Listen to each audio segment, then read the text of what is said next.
Um, are you petting your cat? No, he's petting me. Hey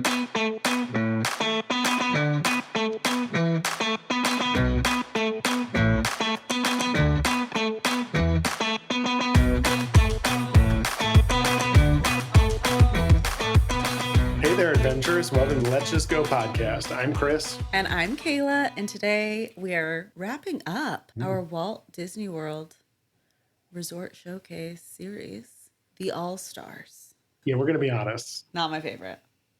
Okay, so there's Binx is coming to tell us how he feels about The All-Stars. Binx won't even stay there. He won't. It's true. So let's just set the scene for a minute. They are value resorts. And when we say it's plural, because there are actually 3 separate resorts, even though they are all in a line down this one road that goes nowhere.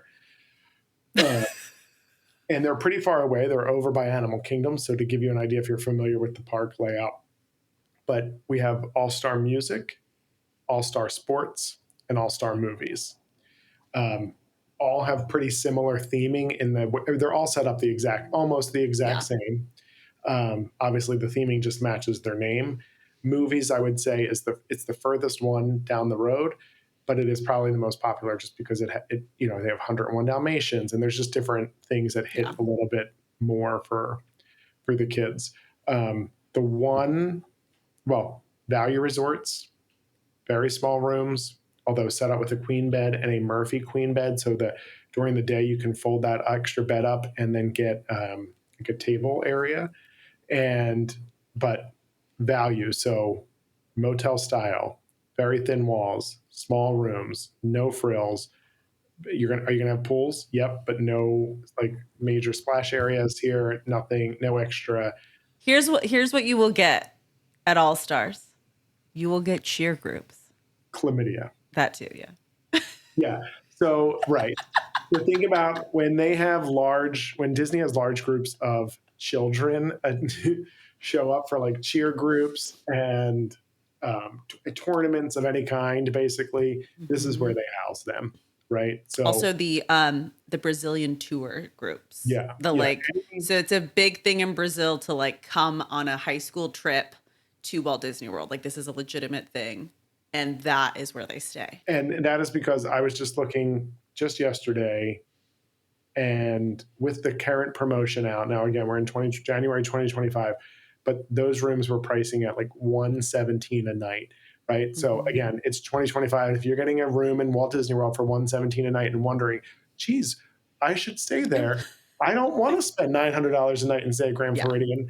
Yeah. Just be clear on what you're getting and what you're not getting. And keep in mind that these, like, I'm thinking about the cheerleaders specifically, right?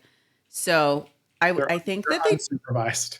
Well, they're unsupervised. I think the tendency is All-Star Sports first. Like that's what usually books up the fastest with these groups. And they're practicing. Like there is space for them to practice. There is like, it's not an actual football field, but there's like, well, they're out in the courtyards of sorts. And they are doing their cheer routines in the middle of the night. I say middle of the night. I think they stop by like midnight. But my point is, and these are thin walls, if you are hoping to get a restful sleep, this is the last place that I would put you. Personally, it wouldn't be my choice. There is one exception to All Stars, one very specific exception to when it is a good place to stay, and that is the family suites that are at All-Star Music only. Yeah. And that's it. And I would agree with that. So I know if you may have listened to the Art of Animation Family Suite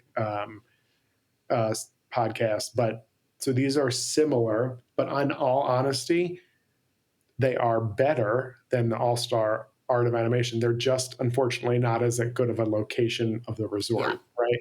Yeah. So these were just recently renovated. They sleep 6 people. They have they basically took 2 hotel rooms and put them together.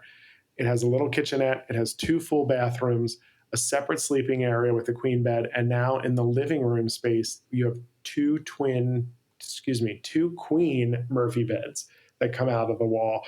So a great option with space. And it is always the absolute most economical option. for any room on Walt Disney property that sleeps six and or has two bathrooms in it. It's just that I would say the money that you save on the room, you would spend on a minivan to have a car to make it easier to get places so that you're not getting on the bus and having to wait and all of that.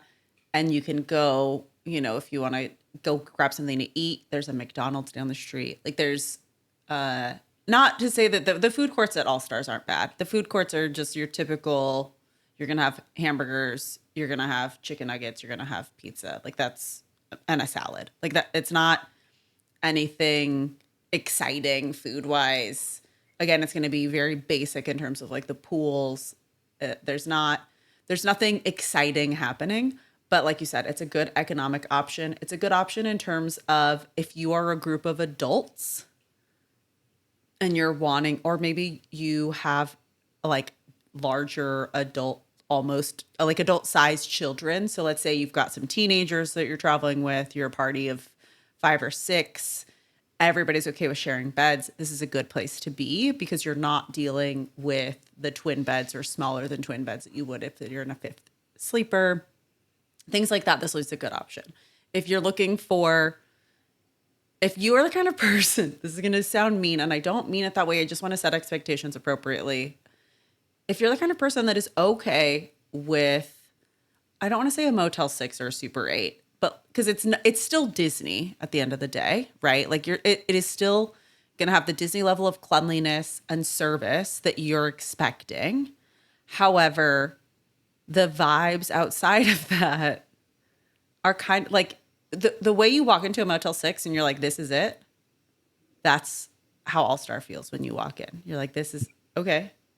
Yeah, but if you potentially just paid $117 for a night there in 2025, right? I mean that you are not seeing that anywhere else. So, but I agree. If I was, if someone said, "Hey, you're staying here," or "This is what is really within my budget," or they were giving it to me, or they said, "Hey, come with me, I'm paying for it." Yeah, right. I would go. I would go in a second. Right. But again, I would not recommend any of these places for lengthier stays or any type of stay where you think you're going to be spending more time at the resort than in the parks or an extended period of time at the resort. All Stars are like, they're like your spring break hotel. Like when you think of like MTV spring break, that's sort of.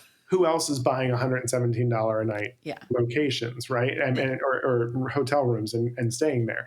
A group of 26, 15-year-old girls who are on at a tournament, at a cheerleading tournament or whatever. Everybody has different expectations of their trip and everybody has a different idea of like what is most important to them. So for Chris and I, we want to say someplace where we can pick up a phone and say, I want this thing, and they'll have it for me in 5 minutes, and I can sleep in a big comfy bed that feels like a cloud, and I can wake up and walk to a resort or to a park. And that is for me. And you and I also spend more time at the resorts, right? So the value doesn't really fit our style of travel either. But if this is a matter of you are never going to be able to go on this trip again, you can, you're saving up as much money as you possibly can. Maybe Bippity Boppity Boutique is a higher priority for you, or building a lightsaber. These things that are literally the equivalent or more money than a single night staying at an All-Star. I think that it's important to know that Chris and I giving our opinion on these hotels does not discount the fact that these are a good fit for other people. For us personally, it would never be our first choice.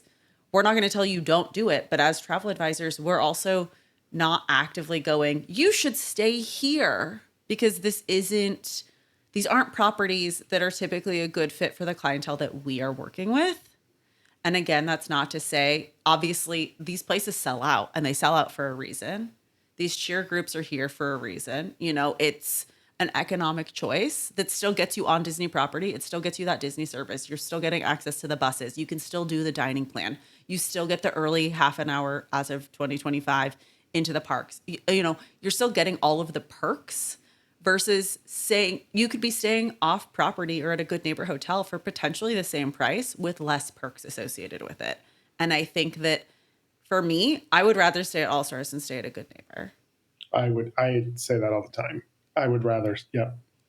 I would rather be in the Disney bubble and have access to all of the amenities that come along by default with being at a Disney resort than I would staying off property. Now I need to rent a car, or I'm reliant on a bus that comes once a day to pick me up and take me to the parks. You know, there's so many other things that you don't think about. So, yes, this is going to be your least expensive option if you're wanting to stay at a resort on property.